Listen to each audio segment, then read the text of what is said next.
उद्धव जी भगवान के भेजे हुए मथुरा से ब्रजपुरी में गए, राधा रानी के पास गए, उनसे तत्व ज्ञान की चर्चा की, निर्गुण निराकार ब्रह्म की चर्चा की, निर्विशेष ब्रह्म की चर्चा की, ज्ञान और विज्ञान की बात की।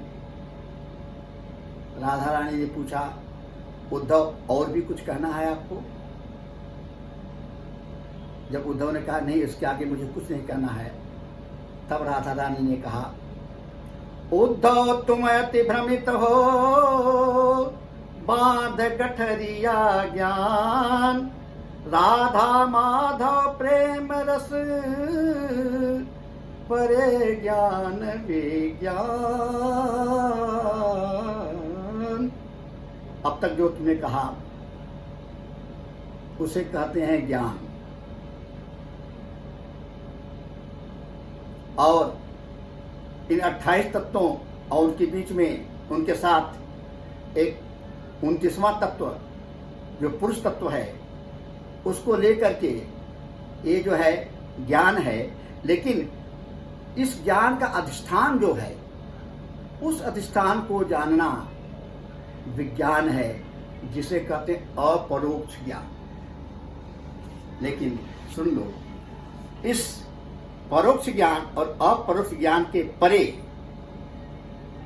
राधा और कृष्ण का प्रेम है, जिस प्रेम को वेद नहीं जानता है, वेदांत नहीं जानता है, वेदांती नहीं जानते हैं, उस प्रेम के रस का आस्वादन करने के लिए श्रुतियां, वेद की जितनी भी ऋचाएं हैं, वो भी अभी भी उस खोज में लगी हुई हैं, लेकिन पा नहीं सकी हैं। सुन लो, कृष्ण की बांसुरी स्वर सुधाकार, कृष्ण की बांसुरी स्वर सुधाकार, सिंधु ज्यों ज्यों उफनने लगेगा, आचमन फिर रसास्वादने को, दिल तुम्हारा मचलने लगेगा, आचमन फिर रसास्वादने को, दिल तुम्हारा मचलने लगेगा।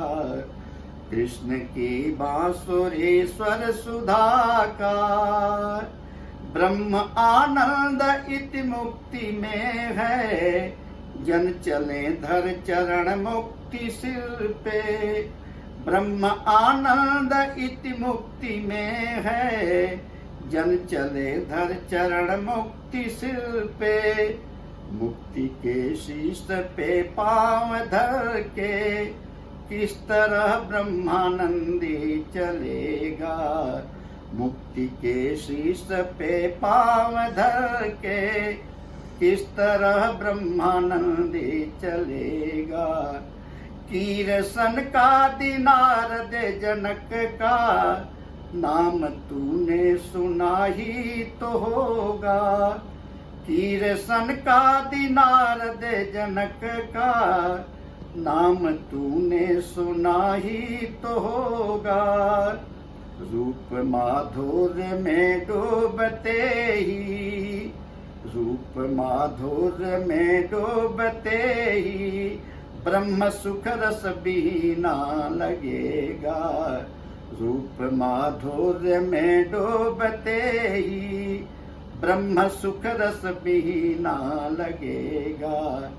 ब्रह्म सुखदायिनी ब्रह्म विद्या, कर रही है तपस्या युगों से, ब्रह्म सुखदायिनी ब्रह्म विद्या, कर रही है तपस्या युगों से। भाव गोपी न पाए अभी तक, चिन्मयानंद कैसे मिलेगा, भाव गोपी न पाए अभी तक, चिन्मयानंद कैसे मिलेगा। तत्व विज्ञान और सांख्य ऊधो, सीम निसीम सुख कैसे देगा, तत्व विज्ञान अरु सांख्य ऊधो, सीम निस्सीम सुख कैसे देगा। प्रेम अनुभूति अनुभूतियों की, प्रेम सीमा में कैसे बंधेगा। कृष्ण के संग महारास का जो, दिव्य आनंद अमृत पिया है। कृष्ण के संग महारास का जो, दिव्य आनंद अमृत पिया है। नित्य नौ नौ प्रणय उर्मियों के, स्वाद बिन किस तरह से जिएगा। नित्य नौ नौ प्रणय उर्मियों के, स्वाद बिन किस तरह से जिएगा। रोम अरु रोम में हर पलक में, प्रेम आनंद लहरें उमड़ती। कृष्ण के संग आस्वादते जन, ये परम सुख अनंत ना मिलेगा। कृष्ण के संग आस्वादते जन, ये परम सुख अनंत ना मिलेगा। कृष्ण के संग रह के अभागे, प्रेम रस का नहीं स्वाद पाए। कृष्ण के संग रह के अभागे, प्रेम रस का नहीं स्वाद पाए। सत्य हरिहर बिना पात्रता के, सत्य हरिहर बिना पात्रता के, प्रेम आनंद कैसे मिलेगा। सत्य हरिहर बिना पात्रता के, प्रेम आनंद कैसे मिलेगा। कृष्ण की बांसुरी स्वर सुधा का, सिंधु ज्यों ज्यों उफनने लगेगा। आचमन फिर रसास्वादने को, दिल तुम्हारा मचलने लगेगा।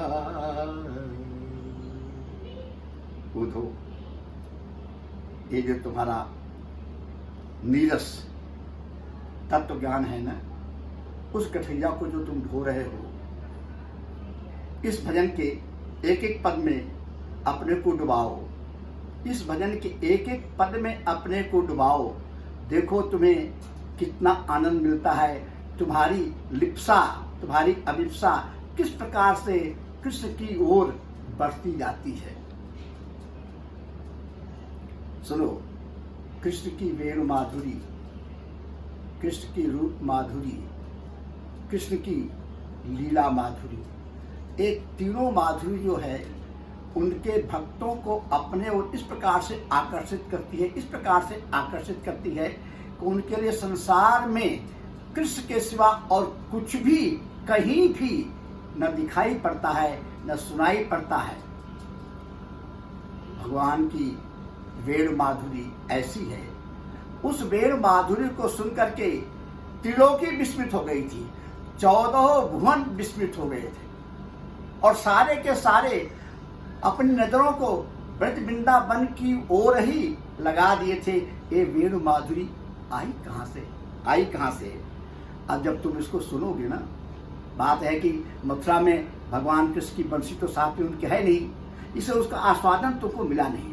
एक बार सुन लोगे ना तो चाहोगे मैं इसका आचमन कर लूं। नहीं नहीं, आचमन नहीं, मैं इसको पीऊंगा, पीऊंगा, अपने कानों के दोनों से पीऊंगा, और तुम्हारा दिल हमेशा उसके लिए मचलने लगेगा।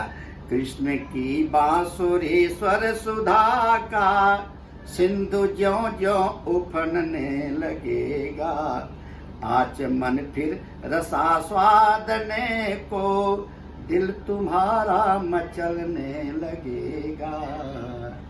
तत्व ज्ञान की बात करते करते तुम यही कहते हो ना, इससे तुमको मोक्ष मिलेगा, मुक्ति मिलेगी।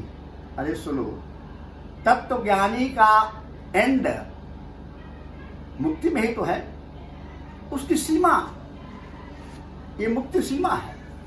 और प्रेमियों का, प्रेम के आनंद का रस आस्वादन करने वाला ये मुक्ति के सिर पर पैर रखकर चलता है, मुक्ति को ठुकराता है। वो तो कहता है भुक्ति और मुक्ति ये दोनों पिशाचिनी है।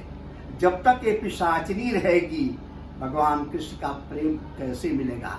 तो सुन लो, ब्रह्म आनंद इति मुक्ति में है, ब्रह्म आनंद इति मुक्ति में है, जन चले धर चरण मुक्ति सिर पे। जो उस ब्रह्मानंद की बात करते हो उसका अंत केवल मुक्ति में है, उसके आगे कुछ नहीं है। लेकिन जो प्रेमी होते हैं भगवान कृष्ण के ना, वो तो मुक्ति के सिर पर पैर रख करके चलते हैं। अब बताओ, ब्रह्मानंदी कभी मुक्ति के शीश के ऊपर पैर रख कर चलेगा क्या? ब्रह्म आनंद इति मुक्ति में है, जन चले धर चरण मुक्ति सिर पे, मुक्ति के शीश पे पांव धर के, किस तरह ब्रह्मानंदी चलेगा। मैं तुमको 3-4 उदाहरण दे रही हूँ, उसको ध्यान से सुन लो। कीरसन का नारद जनक का, नाम तूने सुना ही तो होगा। कीरसन का नारद जनक का, नाम तूने सुना ही तो होगा। तुम जानते हो कीर को? कीर का माने होता सुख, सुख माने होता सुखदेव। सुखदेव जी व्यास जी के पुत्र थे। 16 वर्ष तक अपनी माँ के गर्भ में रहे, बाहर नहीं आ रहे थे। भगवान ने आज्ञा दी, चलो संसार की चीजें तुमको ग्रहण नहीं, संसार में तुम आसक्त नहीं होगे, आ जाओ बाहर। तब भगवान के कहने पर सुखदेव जी 16 वर्ष के बाद गर्भ से निकले और चल दिए और ब्रह्मानंद में लीन हो गए। निर्गुण निराकार ब्रह्म में सुखदेव जी लीन हो गए। लेकिन जैसे ही उन्होंने भगवान कृष्ण के रूप, भगवान कृष्ण के लीला माधुरी और भगवान कृष्ण की वेणु माधुरी का श्रवण किया, भगवान व्यास जी के शिष्यों के द्वारा गाए हुए श्लोकों से, आहा, इतने इतने आनंदित हुए वो ब्रह्मानंदी सुखदेव जी आ गए श्रीमद् भागवत का अध्ययन करने के लिए और भगवान कृष्ण के परम प्यारे बन गए। सगुण साकार भगवान कृष्ण के परम प्यारे बन गए। एक तो है सुखदेव जी, सनक, सनंदन, सनातन, सनत कुमार, 4 भाई ये ब्रह्मा जी के मानस पुत्र हैं, आदि पुत्र हैं। पहले 4 पुत्र ही ब्रह्मा जी के हुए सृष्टि चित्रा में, और ये ब्रह्मानंदी थे। लेकिन भगवान विष्णु के प्रेम और उनके अवतार और उनके स्वरूप का दर्शन करने के लिए वो वैकुंठ धाम तक चले गए। ऐसे सनकादिक ऋषि आकृष्ट हुए। तुमने नारद का नाम सुना है ना? नारद जी परम प्रेमी, वो तो गोपी भाव में आकर के, गोपी बन करके गोपियों के साथ भगवान कृष्ण के साथ में महाराज की लीला में सम्मिलित हुए। ऐसे भगवान की आकर्षणमयी रासलीला थी। और जनक भगवान राम को देख करके, भगवान लखनलाल को देख करके, दोनों भाइयों को देख करके, अरे कहते हैं मेरा ब्रह्म सुख, ब्रह्मानंदी जनक जी कहते हैं मेरा ब्रह्म सुख कहाँ भाग गया। ये दोनों बालक इतने सौंदर्य वाले, इतने लावण्य वाले, ऐसा तो मैं कभी सोच नहीं सकता था। आहा, उनका भी ब्रह्मानंद खत्म हो गया, वो परमानंद में डूब गए। कीरसन का नारद जनक का, नाम तूने सुना ही तो होगा। रूप माधुर्य में डूबते ही, ब्रह्म सुख रस बिना लगेगा। जिस ब्रह्म विद्या से तुमने ब्रह्म ज्ञान प्राप्त, ब्रह्म के बारे में जानने का जो नॉलेज ग्रहण किया है, वो ब्रह्म विद्या आज तक तपस्या कर रही है, युगों से तपस्या कर रही है। क्यों?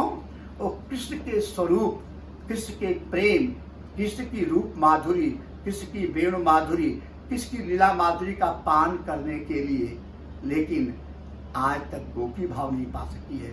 जब वो गोपी भाव नहीं पा सकी तो कृष्ण के प्रेम को कहां से पाएगी? ब्रह्म सुखदायिनी ब्रह्म विद्या, कर रही है तपस्या युगों से। भाव गोपी न पाए अभी तक, चिन्मयानंद कैसे मिलेगा। और उधर सुन लो, ये तत्व विज्ञान जो है ना, इसकी सीमा है, मुक्ति इसकी सीमा है। मैं ब्रह्म को जान गया, ये इसकी ही सीमा है। लेकिन परमानंदी, प्रेमानंदी, भगवान कृष्ण का प्रेमी, उसके आनंद की तो कोई सीमा है ही नहीं। वो तो नित्य पल प्रतिपल बढ़ता ही रहता है।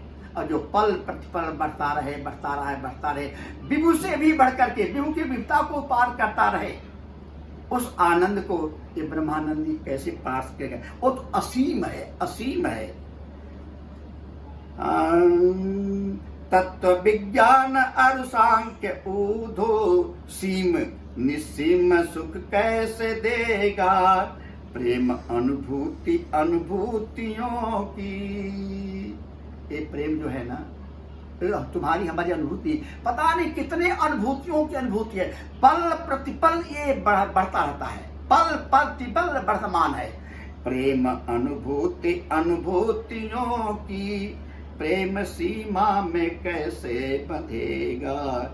कृष्ण के संग महारास का जो दिव्य आनंद अमृत पिया है। कृष्ण का जो महारास है ना, वो जीव और शिव का महामिलन है। उस समय जो जीव है वो कृष्ण बन जाता है, गोपियां कृष्ण बन जाती हैं। कृष्ण कृष्ण तो है ही है, गोकृष्ण कृष्ण के साथ आनंद ले रहे हैं, महारास का आनंद। उस महारास का आनंद जिसने ले लिया है वो कहीं और भटकने वाला नहीं है। कृष्ण के संग महारास का जो दिव्य आनंद अमृत पिया है। नित्य नव नव प्रणय उर्मियों के, स्वाद बिन किस तरह से जिएगा? उसके मनश्चित्त में पल प्रतिपल उस रास की नई नई प्रेम की लहरें उठती रहती हैं, पल प्रतिपल उठती रहती हैं। उस प्रेम की लहरियों के बिना वो जिंदा रह ही नहीं सकता है। रोम अरुरोम में हर पलक में प्रेम आनंद लहरें उमड़ती। कृष्ण के संग आस्वादते जन, यह परम सुख अनंत ना मिलेगा। ये प्रेमानंद का जो परम सुख है और कहीं मिलने वाला नहीं है, केवल कृष्ण के साथ ही मिलने वाला है, कृष्ण के साथ ही मिलने वाला है। इसीलिए भक्त जो हैं हमेशा कृष्ण के संग रहते हैं और उसमें इसका आस्वादन करते रहते हैं, आस्वादन करते हैं, कृष्ण को आस्वादन कराते हैं। कृष्ण के संग रह के अभागे, तुम कितने अभागे हो उद्धव, कितने अभागे हो। कृष्ण के साथ रह करके भी तुम प्रेम के रस का स्वाद नहीं पाए, सच में बड़े अभागे हो। कृष्ण के संग रह के अभागे, प्रेम रस का नहीं स्वाद पाए। सत्य हरिहर बिना पात्रता के, प्रेम आनंद कैसे मिलेगा? ये सत्य है, ये सत्य है। जब तक पात्रता नहीं होगी प्रेम का आनंद नहीं मिल सकेगा। इसीलिए रास में लक्ष्मी जी भी सम्मिलित नहीं हो सकी, ब्रह्माणी भी सम्मिलित नहीं हो सकी, उमा भी सम्मिलित नहीं हो सकी। भले ही शिव जी सम्मिलित हुए हैं लेकिन उमा भी सम्मिलित नहीं हो सकी, क्योंकि उनके अंदर पात्रता नहीं थी। इसलिए प्रेम का आनंद पाने के लिए तो पात्रता होनी बहुत आवश्यक है, और ये पात्रता तभी होगी जब कृष्ण की कृपा होगी। कृष्ण के संग रह के अभागे, प्रेम रस का नहीं स्वाद पाए। सत्य हरिहर बिना पात्रता के, प्रेम आनंद कैसे मिलेगा? मुझे लगता है उद्धव, भगवान कृष्ण ने तुम्हारे ऊपर कृपा की है, करुणा की है, तुमको ब्रज में भेजा है तुम्हारे अंदर वो पात्रता लाने के लिए ही, जिससे तुम भी प्रेम के आनंद के रस का पान कर सको।